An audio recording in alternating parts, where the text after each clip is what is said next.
World of Warcraft. At its peak, the successful MMORPG had 12.5 million subscribers.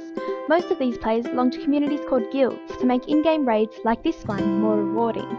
These guilds conform to Anderson's notion of imagined communities in three ways. Firstly, they're facilitated through a media technology which has revolutionised communication. Secondly, imagination is critical as guild members may never meet each other. And thirdly, despite social inequalities, a deep horizontal comradeship exists between members.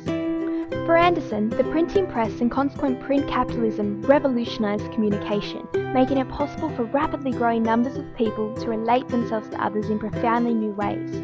Within the context of Warcraft guilds, different media technologies, the internet and the computer, now provide these new avenues for human relations. Yet as Goldsmith and Wu note, the internet is still not a perfectly borderless medium, nor is the World of Warcraft. WoW is organised into realms or servers whose geographical location often dictates the language spoken. For example, the US servers are chiefly English. This common language plays a vital role in guild formation as it enables initial communication. In-game vernacular also strengthens guilds, just as Anderson proposes that standardisation of language strengthens nations. To an outsider, terms like noob and PvE makes guild communication almost indecipherable. However, this exclusivity of communication and information contributes to Anderson's notion that communities are imagined as limited. Chat channels also enable communication between all members of a guild and parties of guild raids. That means that in-game, inter-guild communication is private and limited to guild members, which creates, as Consolvo states, enjoyable experiences, group solidarity and outsider confusion. Anderson argued that nations were imagined communities as members would never know most of their fellow members, yet in the minds of each lives the image of their communion. In the same way, guilds are imagined communities as members often don't communicate with every member and rarely come face to face.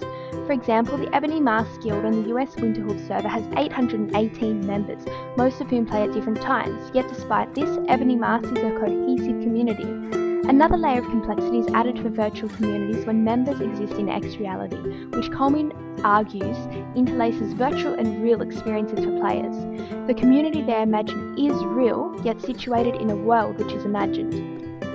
Deep horizontal comradeship, despite social inequality, is another feature of Anderson's imagined nation, and also Warcraft guilds. As Nardi notes, WoW is a virtual world in which different social classes rub elbows. Yet despite this, a comradeship occurs. As she relates, a guild master of Scarlet Raven even once remarked on a guild website that basically Scarlet Raven is one big extended family. Guilds, however, do deviate from Anderson's theory of imagined communities in a significant way. The internet has created what Castell calls timeless time in a space of flows, where our biological conceptions of space and time have broken down. This has affected our ability to imagine communities as limited in space and time. Emerging communities, therefore, are now less delineated by particular spaces.